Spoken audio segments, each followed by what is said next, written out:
Hello, কে বলছেন? জানতাম তুমি আমাকে চিনতে পারবে না। কে আপনি? তোমার সেই পাগল যে তোমাকে পাগলের মতো ভালোবাসতো। ও আপনি তো ফোন দিছেন কেন? আমি ফোন রাখলাম। একটু দাঁড়াও প্লিজ, একটু কথা বলবো। আমি অপরিচিত কারোর সাথে কথা বলি না। একটা সময় তো অনেক পরিচিত ভাবতে আমাকে।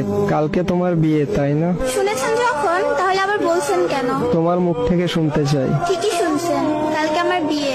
কি বলবেন বলেন। তোমার সাথে যেদিন শেষ কথা হয় সেদিন একটা কথা বলেছিলাম, মনে আছে? কি কথা? এটাও মনে নেই? বলেছিলাম যেদিন তোমার বিয়ে হবে সেদিন এই দুনিয়া থেকে হারিয়ে যাব। শুধু শুধু পাগলামি করবেন না। সত্যি আমার কপালটা একবারেই খারাপ।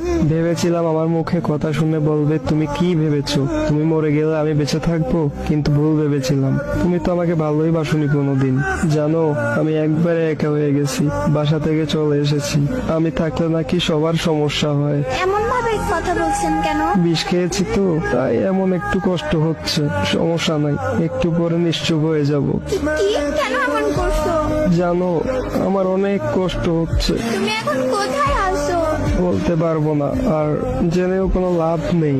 আমাকে বাঁচাতে পারবে না। মৃত্যুর আগে একটু কথা বলবো তোমার সাথে, শুনবে? বলো, কোথায় আছো? ওই এত কান্না করছো কেন? একটুও কান্না করবে না, জানো?